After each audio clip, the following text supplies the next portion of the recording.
Hello students. तो कैसे हैं आप लोग? आई होप आप सभी स्वस्थ होंगे, मस्त होंगे और अच्छे से पढ़ाई कर रहे होंगे। तो चलिए आज फिर हम लेकर आए हैं मैथ के 10 इम्पोर्टेंट क्वेश्चन। अगर आपने इसका पिछला वीडियो नहीं देखा है तो आई रिक्वेस्ट यू कि आप इसका पिछला वीडियो देख लीजिए, क्योंकि 2023 में सारे पूछे गए क्वेश्चंस जो कि आपके 20 ऑब्जेक्टिव MCQs क्वेश्चन होते हैं, उसमें से मैंने कल 10 क्वेश्चंस बहुत ही अच्छे से करवाए हुए थे और उसी के आगे से आज मैं 11 से 20 तक करवाने वाला हूँ। तो इसका पिछला वीडियो देख लीजिए और इन कॉन्सेप्ट को अच्छे से सीखिए। इनमें से ही आपके पेपर में भी क्वेश्चन आएंगे, इस बात की श्योरिटी है। तो चलिए हम लोग स्टार्ट करते हैं। क्वेश्चन नंबर 11 क्या बोल रहा है? त्रिभुज ABC में यदि AB is equal to 6√3 centimetre and AC is equal to 12 centimetre and BC is equal to 6 centimetre, then what will be the angle of B का कोण कितना होगा? तो ये क्वेश्चन को हमको देखना है और इसको अच्छे से समझना है। तो हमारे इसके ऑप्शन क्या क्या हैं? पहला ऑप्शन है 120 डिग्री, 90 डिग्री, 60 डिग्री और 15 डिग्री। तो देखिए इसको हम लोग कैसे सॉल्व करेंगे। तो सबसे पहले हम लोग एक ट्रायंगल बनाते हैं। तो हम लोगों ने इसमें एक ट्रायंगल देखिए मैंने पहले से ड्रा करके रखा हुआ है ताकि थोड़ा सा टाइम बचे। तो हम लोगों ने इसको एक ट्रायंगल बनाया ABC। एक बात आपको याद रखनी है, जो वैल्यू इसमें से बीच में होती है, इसमें बोल रहा है त्रिभुज ABC, जो वैल्यू बीच में होती है ना वो उस कोण का यह मान पूछ रहा है, जिसका मान पूछता है उसको रखते हैं बीचों बीच, ठीक है ना। तो बी बीच में है ना, तो बी को रखेंगे बीच में, बाकी A और C अकॉर्डिंग टू मतलब कहीं भी रख सकते हैं, लेकिन बी हमारा बीच में होगा। तो ABC हमने वैल्यू मतलब ये हमने रख लिए। अब जो हमारे इसमें वैल्यू क्या दी गई है, इसमें बोल रहा है AB इज इक्वल टू 6√3। तो हमने देखिए A, इसमें क्या बोल रहा है AB, हमने 6√3 लिख लिया। फिर क्या बोल रहा है AC is equal to 12 centimetre, तो मैंने AC लिख लिया 12 सेंटीमीटर। और फिर AB कितना है 6 सेंटीमीटर, ये बोल रहा है सॉरी BC कितना है 6 सेंटीमीटर। तो अब BC हमने लिख लिया 6 सेंटीमीटर। अब हमको ये देखना है, अगर तो इसमें एक ये परपेंडिकुलर है, ये बेस, और ये हमारा हाइपोटेनस है। इसको बोलते हैं लंब, आधार, इसको बोलते हैं कर्ण। अगर ये हमारा किसी का ट्रिपलेट्स बन रहा है तो ये हमारा एक राइट एंगल होगा, क्योंकि राइट एंगल में हमारे ट्रिपलेट्स बनते हैं। जैसे 5 4 3 होता है, मतलब अगर लंब है 3, आधार है 4, तो हमारा हाइपोटेनस कर्ण क्या आता है 5 आ जाता है। सेम इसमें भी हमको चेक करना। तो सबसे पहले हमारा जो सूत्र होता है कर्ण का स्क्वायर, कर्ण का स्क्वायर होता है लंब का स्क्वायर प्लस का आधार का स्क्वायर, हाइपोटेनस का square is equal to perpendicular का स्क्वायर प्लस बेस का स्क्वायर। तो कर्ण हमारा कितना है 12 का स्क्वायर इज इक्वल टू लंब कितना है 6√3, यह लंब है ना, तो 6√3 का स्क्वायर प्लस आधार कितना, आधार है 6 का स्क्वायर, तो 12 का स्क्वायर 144 इज इक्वल टू 6 का होता है 336 और √3 का हो जाएगा 3, 6 का होता है 36 स्क्वायर, ठीक है। अब 144 इज इक्वल टू, इसका मल्टीप्लाई करेंगे कितना आ जाएगा 3 6 18, 3 3 9 और 1, तो 108 आ गया। अब इसमें हम लोग 36 में ऐड कर देंगे तो कितना आ जाएगा 144 इज इक्वल टू 144। तो ये हमारे बोथ साइड्स इक्वल आ गया ना। तो ये हमारा पाइथागोरस थ्योरम किस में लगती है, सिर्फ राइट एंगल ट्रायंगल में। तो इसका हमारा कोण कितना हो जाएगा, कोण भी 90 डिग्री, कोण भी हो जाएगा 90 डिग्री। आपको मतलब थोड़ा इसमें इतना टाइम नहीं लेना है, अगर जब भी आपको ट्रिपलेट्स लगे तो फटाक से आंसर 90 मार देना है। तो इसका हमारा करेक्ट ऑप्शन क्या हो जाएगा, option number B, option number B correct. अगला क्वेश्चन क्या बोल रहा है, क्वेश्चन नंबर 12, एक समबाहु त्रिभुज ABC जिसकी भुजा 2a है, उसके प्रत्येक शीर्ष लंब की लंबाई ज्ञात कीजिए। सबसे पहले यहाँ पे आपको पता होना चाहिए कि समबाहु त्रिभुज क्या होता है और इसका शीर्ष लंब क्या होता है। तो समबाहु त्रिभुज में प्रत्येक भुजा सेम होती है, आपको पता है ना। देखिए मैंने इसका भी मैंने वो ड्रा कर लिया, क्वेश्चन नंबर 12, यहाँ लिख देता हूँ क्वेश्चन नंबर 12, ठीक है। मैंने एक समबाहु त्रिभुज को मैंने ड्रा कर लिया और इसमें एक मैंने पॉइंट भी लिखा है, समबाहु त्रिभुज की सभी भुजा बराबर होती हैं, भुजा बराबर होती है और इसके शीर्ष से डाला गया लंब शीर्ष लंब कहलाता है। इसका शीर्ष क्या है, पॉइंट ए, ये हमारा टॉप पर है तो इसको बोलेंगे शीर्ष। इसके शीर्ष से अगर हम एक लंब डाल दें परपेंडिकुलर तो ये पॉइंट डी पर मिलता है, तो ये हमारा क्या हो जाएगा, शीर्ष लंब। तो इसको हम लोग नाम देंगे शीर्ष लंब। ठीक है, अब इसमें ये बोला जा रहा है कि जो संभावित त्रिभुज है उसकी भुजा कितनी है, 2a, ये बोल रहा है ना, इसकी भुजा कितनी है, 2a। तो हम लोग क्या लिखेंगे, जो इसकी साइड है 2a है तो 2a ये भी होगी और ये भी होगी पूरी, यहाँ से यहाँ तक की पूरी 2a ये भी हो जाएगी और ये भी 2a हो जाएगी। अब आपको इसमें ये बताना है कि शीर्ष लंब की लंबाई क्या होगी। तो सबसे पहले हमने शीर्ष से एक लंब डाला तो हमारा शीर्ष लंब हो गया। जो शीर्ष लंब है ये BC को बराबर 2 भागों में डिवाइड कर रहा है ना, बराबर 2 भागों में विभाजित कर रहा है, तो बीच की दूरी मतलब इसको बराबर भाग में काट रहा है ना, तो टोटल जो इसकी साइड है 2a है ना, तो ये कटने के बाद कितनी हो जाएगी, a और a। अब देखिए हमें एक कर्ण मिल गया, आधार मिल गया और ये हमारा कोण बनना है 90 डिग्री। शीर्ष लंब डालने के बाद कोण बनता है 90 डिग्री। तो हमें ये परपेंडिकुलर मतलब ये हमें ये ऊंचाई ज्ञात करनी है, मतलब शीर्ष लंब की लंबाई निकालनी है। तो इसका फार्मूला क्या हो जाएगा, तो इसका एक नाम दे दो AD। हमारा कर्ण क्या है, बाई पाइथागोरस थ्योरम, AB का square, AB square is equal to perpendicular AD square plus BD। अब ये लेंगे ना BD का स्क्वायर। AB हमारा कितना है, 2a का स्क्वायर, AD कितना है फाइंड आउट करना है, और BD कितना है a का स्क्वायर। तो कितना हो जाएगा, 4a स्क्वायर, a स्क्वायर इधर ट्रांसफर हो जाएगा तो a स्क्वायर हो जाएगा is equal to AD square. यहाँ कितना बचा, 3a square is equal to AD square. Square का रूट लग गया तो हमारी वैल्यू क्या मिल जाएगी, √3a। तो ऐसा ऑप्शन देखिए इसमें √3a हो तो शीर्ष लंब की लंबाई हमारी आ गई √3a। तो ऐसा ऑप्शन कौन सा है, ऐसा ऑप्शन है हमारा ऑप्शन नंबर C, √3a। √3 नहीं a√3 होगा, ऑप्शन नंबर A करेक्ट है, क्योंकि स्क्वायर से बाहर आ गया तो √3 अंदर, ठीक है, a√3 ये हमारा करेक्ट ऑप्शन है। क्वेश्चन नंबर 13 क्या बोला है, क्वेश्चन नंबर 13 बहुत ही अच्छा क्वेश्चन है, बहुत ईजी क्वेश्चन है। क्वेश्चन नंबर 13 बोला यदि sin A is equal to cos A तो A का मान क्या होगा, sin A बराबर cos A तो A का मान क्या होगा। बहुत ही ईजी क्वेश्चन है, लेकिन अगर आप समझ नहीं पाए तो थोड़ा इसमें टाइम ले सकते हैं। सबसे पहले हमने क्या लिखा, sin A is equal to cos A। तो हमें सबसे पहले क्या करना है, इसको डिवाइड में लाना, तो क्या हो जाएगा, sin A upon cos A। यहाँ पे कुछ नहीं तो 1 बचा, और sin अपॉन cos को बोलते हैं tan A is equal to 1, और tan में 1 वैल्यू किसकी होती है, 45 की। तो यहाँ पे आ जाएगा हमारा tan 45 डिग्री। इसकी जगह tan 45 लिख सकते हैं ना, क्योंकि इसकी वैल्यू 1 होती है। ऐसे कटम tan से tan कट गया तो A की वैल्यू कितनी आ गई, 45 डिग्री, 45 आ गया। तो ऑप्शन में बस यही क्लिक करना है। तो ऐसा ऑप्शन देखिए जिसमें 45 हो, तो option number C correct option है, 45 डिग्री। अगला क्वेश्चन क्या है, क्वेश्चन नंबर 14। क्वेश्चन नंबर 14 बोल रहा है यदि A is equal to 30 degree तो 1 + tan square A upon 1 + cot square A का मान कितना होगा। तो यहाँ पे हमें इसका मान ज्ञात करना है। तो देखिए इसमें क्या है, इसमें A की वैल्यू दी गई, A का मान कितना 30 डिग्री है, तो हमें यहाँ पे बस A की जगह 30 डिग्री रखना है, मतलब वैल्यू पुट करनी है और आंसर गेट करना है, put the value and get the answer. तो यहाँ पे हम 30 रखेंगे, यहाँ भी 30 रखेंगे।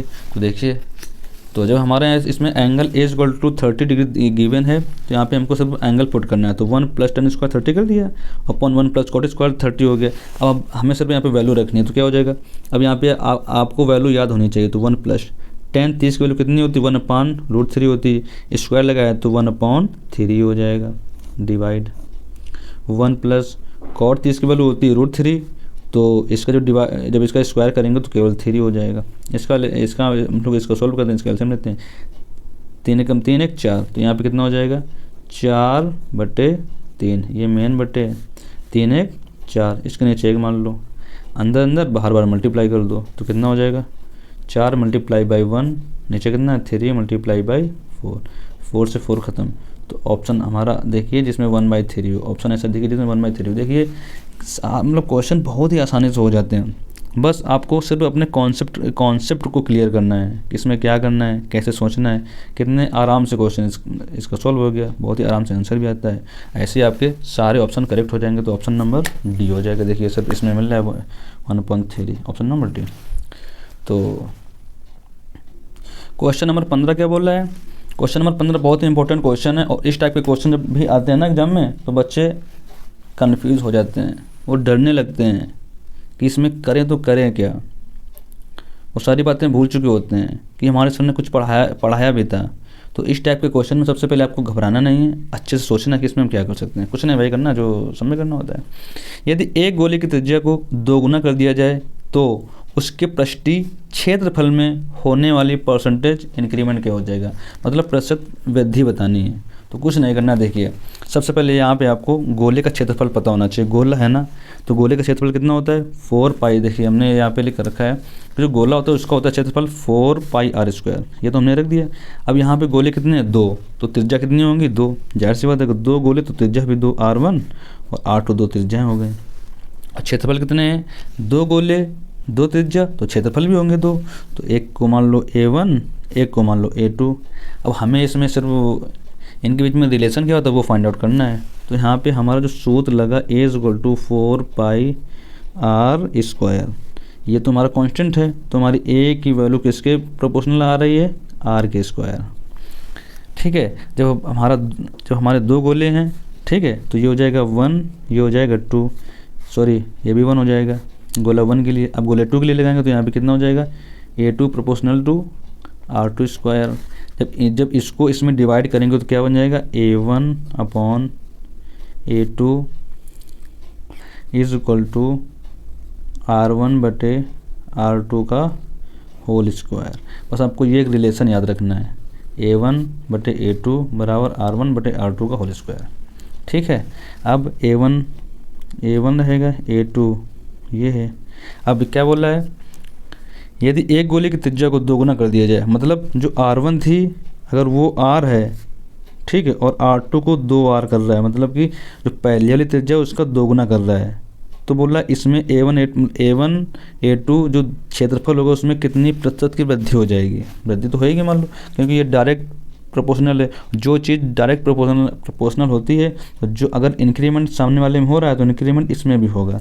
ठीक है, तो हम लोग यहाँ पे रखेंगे A1/A2 R1 की यहाँ पे वैल्यू कितनी है R है, और यहाँ पे R2 की वैल्यू यहाँ पे कितनी है 2R। रखो भाई 2R, दोनों को स्क्वायर कर दो, R से R फिनिश हो गया। ठीक है, तो हमारा A1/A2 की वैल्यू कितनी आ गई 1/4। A1 अगर पहले का क्षेत्रफल 1 है तो दूसरे क्षेत्रफल कितना है 4 है। अब बोल रहा है प्रतिशत वृद्धि, तो प्रतिशत वृद्धि में हमेशा 100 का मल्टीप्लाई किया जाता है। जब 100 का मल्टीप्लाई इसमें करेंगे तो ये बन गया हमारा %। तो 100 का मल्टीप्लाई इसमें भी करेंगे तो ये भी हमारा बन जाएगा %। जब क्षेत्रफल पहले था 100%, तो अब क्षेत्रफल हो गया हमारा 400%। ऐसा ऑप्शन देखिए जिसमें ऑप्शन हो 400%। तो ऑप्शन नंबर कौन सा है, option number D 400% correct option. बस ऐसा आपको निकलना है। हमारा अगला क्वेश्चन क्या है, 2 वृत्तों के व्यासों का अनुपात 4:9 है, तो वृत्तों की परिधियों में अनुपात क्या होगा। अगर इस टाइप से आपसे जब भी क्वेश्चन पूछे तो उसमें आपको सिर्फ लॉजिक से सोचना है और आंसर वही आपको सिर्फ सामने दिखता है। भाई व्यास बोल रहा है ना, व्यास में होता है 2R, और जो परिधि होती है वृत्त की उसमें भी होता है 2 पाई R। 2R है कि नहीं है, 2R जब सेम है तो आंसर हमेशा वही आता है। देखिए जो 4:9 है तो इसका भी आंसर आ जाएगा 4:9। लेकिन कैसे आएगा ये हम आपको बता रहे हैं। देखिए तो जो व्यास होता है, व्यास को हम लोग बोलते हैं 2R। जाहिर सी बात है ना, व्यास कितने 2 हैं, चलो कोई बात नहीं। तो हमारे यहाँ पे परिधि कितनी हो जाएंगे 2 हो जाएंगे। यहाँ पे जो रेशियो दिया गया है देखिए 2R1, ठीक है, और रेशियो 2R2 का जो रेशियो दिया गया है 4:9 है। अब हमसे परिधि पूछ रहा है, तो हमारी ये बताओ परिधि होती कितनी है। परिधि होती है 2 पाई R, बड़े गौर से देखना है। ठीक है, जो होती है परिधि वो होती है 2 पाई R। यहाँ हम कर रहे हैं 2 पाई R। पहले वृत्त की परिधि R1 हो जाएगी, दूसरे वृत्त की परिधि R2 हो जाएगी। ठीक, पाई से पाई ख़त्म। तो हमारा कितना बचा 2R1/2R2। जब ये दोनों वैल्यू सेम आ गया तो इसका आंसर जो अनुपात है वो भी तो सेम आ जाएगा 4:9। तो ऑप्शन कौन सा करेक्ट हो जाएगा, ऑप्शन नंबर बी। जब भी आपसे ऐसे क्वेश्चन पूछे तो उसकी ट्रिक यही है कि जो पूछे आप हमेशा आंसर वही होता है। अगर आपसे पूछ दे 2 वृत्तों के व्यासों का अनुपात 16:9 81 है, तो वृत्तों की परिधियों में अनुपात कितना होगा, तो वही आंसर आ जाएगा 16:81। समझे? ठीक है। अगला क्वेश्चन क्या है, क्वेश्चन नंबर 17। क्वेश्चन नंबर 17 देखिए किसका हाल है अच्छे से, वाह मजा आ गया। क्वेश्चन नंबर 17 क्या बोल रहा है, निम्नलिखित सारणी का माध्य क्या होगा। ये हमारा वर्ग अंतराल दिया गया है, बारंबारता दी गई। इस टाइप के क्वेश्चन आपको अच्छे से देखना है, और ये कंफर्म है कि ऐसे क्वेश्चन आप पेपर में भर भर के मिलते हैं, भर भर के, तो आपको फिर अच्छे से करना भी है। तो देखिए सबसे पहले इसकी एक सारणी बनानी होती है। तो जो हमारा वर्ग अंतराल है, तो हमने यहाँ पे लिख लिया वर्ग अंतराल, और जो ये वैल्यू है बारंबारता को हम लोग हमने एफ से लिख लिया, ठीक है। बारंबारता हमने एफ से लिख ली। तो वर्ग हमारा कितना है, 0 से 2, 2 से 4, 4 से 6, 6 से 8, 8 से 10। जो हमारी बारंबारता एफ की वैल्यू है 31547। सबसे पहले हमें यहाँ पे x फाइंड आउट करना होता है। x कैसे मिलता है, जो वर्ग अंतराल होता है उसको ऐड करो, 2 से डिवाइड करो, तो 0 में 2 जोड़ेंगे तो 2 रहेगा, जब 2 से डिवाइड करेंगे तो 1 आ जाएगा। 4 2 को जोड़ेंगे 6 हो जाएगा, 4 2 को जब जोड़ेंगे तो 2 + 4 6 हो गया। जब इसमें 2 से डिवाइड करेंगे तो आ जाएगा 3 आ गया, 3 यहाँ पे लिख दिया। अब इसको ऐड करना है, 6 + 4 10 हो गया, 2 से डिवाइड करो तो 5 आ गया। 8 + 6 14 हो गया, 2 से डिवाइड करो 7 आ गया। 10 + 8 18 होता है, 2 से डिवाइड करो 9 आ गया। हमें x की वैल्यू फाइंड आउट होगी, f की वैल्यू। अब हमें समांतर माध्य में निकालना होता है fx मतलब होता है इसका मल्टीप्लाई करना होता है। तो इस f × x करना है, तो f × x करना, 3 बन जाए 3 हो गया। इसका मल्टीप्लाई इसमें कर रहे हैं, 1 3 3 ये हो गया, 5 5 25, 4 7 28 और 7 63, 7 9 63 हो जाएगा। अब हमें यहाँ पे जो हमें समांतर माध्य निकालने का सूत्र हमारा क्या होता है, सबसे पहले हमें यहाँ पे निकालना है सिग्मा एफ एक्स। सिग्मा लगे ना सबको, इसको ऐड करना है, तो कितना हो जाएगा ऐड करने में, देखना 3 3 6, 6 5 11 और 11 3 14, 14 और 8 22 के 2 हासिल 2 2 2 4 4 6 10 2 12 हासिल का 2 हो गया, 12 हो गया। अब सिग्मा एफ एक्स कौन सिग्मा एफ होता है, तो हमें इसको भी ऐड करना है, तो ये क्या हो जाएगा सिग्मा एफ, इसको भी ऐड करना है, तो कितना हो जाएगा 3 1 4 4 5 9 9 4 13 और 13 7 20 हो गया। तो हमारा समांतर माध्य का सूत्र होता है sigma F x upon sigma F, ये हो गया सूत्र, ठीक है। सिग्मा एफ एक्स कितना है हमारा 1 2 2 डिवाइड बाई सिग्मा एफ कितना है 20 है, तो 20 से डिवाइड कर दो, भाग करेंगे तो इसका देखो भाग करने का तरीका क्या होता है 1 2 2 अपॉन 2 × 10 लिख दो, 2 से भाग कर दो, 2 छक्के 12 2 1 कम 2। अब 10 से भाग करना है, जितना 0 पॉइंट यहाँ लग जाएगा, तो 6.1। इसका हमारा जो समांतर माध्य आ गया 6.1। ऐसा ऑप्शन देखिए जिसमें 6.1 हो, 6.1 किसमें है, ऑप्शन नंबर डी 6.1 आ गया। अगला क्वेश्चन क्या है, क्वेश्चन नंबर 18। क्वेश्चन नंबर 18 बोल रहा है किसी बारंबारता बंटन का माध्य 24.1 और बहुलक 28 है, इसका माध्य क्या होगा। तो ये क्वेश्चन तो हर बार आता है पेपर में, इस बार भी आपके एग्जाम में आएगा, तो इसको अच्छे से देखना है, सॉरी हिल गया, इसको अच्छे से देखना है और इसका कॉन्सेप्ट भी क्लियर रखना है। तो इसका हमारा एक सूत्र होता है बहुलक बराबर, देखिए हमारा इसका सूत्र होता है बहुलक बराबर 3 × माध्यिका -2 माध्य, ठीक। तो सबसे पहले इसमें कौन सी वैल्यू दी गई है, इसमें वैल्यू दी गई है किसी बारंबारता का माध्य कितना है 24, तो यहाँ पर रखो 2 × 24.1 और बहुलक कितना है 28, तो बहुलक की जगह रख दो 28, तो कितना हो जाएगा 3 माध्यिका को हमने m मान लिया, तो 28 ये कितना हो जाएगा 2 1 जा 2 2 4 जा 8 2 2 जा 4 पॉइंट लगा दो, ये माइनस का उठा के इधर ले आओ, तो कितना प्लस का हो जाएगा 2 नहीं गलत हो गया 4 8.2 = 3m, जोड़ो कितना हो जाएगा 8 8 16 4 2 6 1 7 7 हो गया 0.2 डिवाइड बाई 3m, 3 से काट दो, 3 1 जा 3 3 2 जा 6, यहाँ पे कितना 3 5 जा 15 3 6 जा 12, तो हमारा माध्यिका कितनी आ गई 25.6। ऐसा ऑप्शन देखिए जिसमें हमारी माध्यिका 25.6। हेलो सॉरी यहाँ पे 3 4 जा 12 होगा, 3 4 जा 12। देखिए मिस्टेक हो जाती है, कोई बात नहीं, सॉरी। 3 4 जा 12, तो हमारा ऑप्शन हो जाएगा ऑप्शन नंबर सी। अगला क्वेश्चन क्या है, क्वेश्चन नंबर हमारा 19। क्वेश्चन नंबर 19 है 12 मात्रा बंटन में बहुलक वर्ग कौन सा होगा। तो क्वेश्चन आपके सामने है, इसमें बोला बहुलक वर्ग क्या होगा, ठीक है। तो इसका वर्ग अंतराल दिया गया है, इसकी 12 मात्रा दी गई। तो बहुलक वर्ग में सबसे पहले हमें 12 मात्रा में ये देखना है कि सबसे बड़ा नंबर कौन सा है। 11, 21, 23, 14 और 5 में सबसे बड़ा नंबर है हमारा 23। अब 23 का जो ऊपर वर्ग अंतराल है बस यही हमारा आंसर हो जाता है। अच्छे से देखिए, फिर से बता रहा हूँ, बहुलक वर्ग जब भी पूछा जाता है, सबसे पहले इसमें हमें 12 मात्रा का सबसे बड़ा नंबर देखना होता है। तो इन सभी में सबसे बड़ा नंबर है हमारा 23 के जस्ट ऊपर वाला होता है बहुलक वर्ग। तो ऑप्शन हो जाएगा 20 से 30 है कहीं 20 से 30। तो हमारा ऑप्शन नंबर 20 करेक्ट। अगला क्वेश्चन बोल रहा है माद माध्यक एवं बहुलक के बीच संबंध क्या होता है। ये भी क्वेश्चन विकल्प का ही है, लेकिन इसमें 4 विकल्प थे, सब में ऐसे ही लिखना था, तो हमने सोचा क्यों मतलब टाइम वेस्ट किया जाए, और ऑप्शन लिखने का मन भी नहीं था इसमें, तो मैंने डायरेक्ट इसका सही आंसर लिख दिया है। बहुलक बराबर होता है 3 माध्यिका या 3 माध्यक माइनस 2 माध्य। तो आई होप आप सभी को वीडियो पसंद आया होगा। तो प्लीज़ रिक्वेस्ट है, वीडियो को शेयर कीजिए अपने हर एक फ्रेंड के साथ में, ताकि हर एक आपका फ्रेंड भी इस वीडियो का लाभ उठा पाए और अपने बोर्ड एग्ज़ाम में अच्छे मार्क्स गेन कर पाए। चलिए, थैंक यू।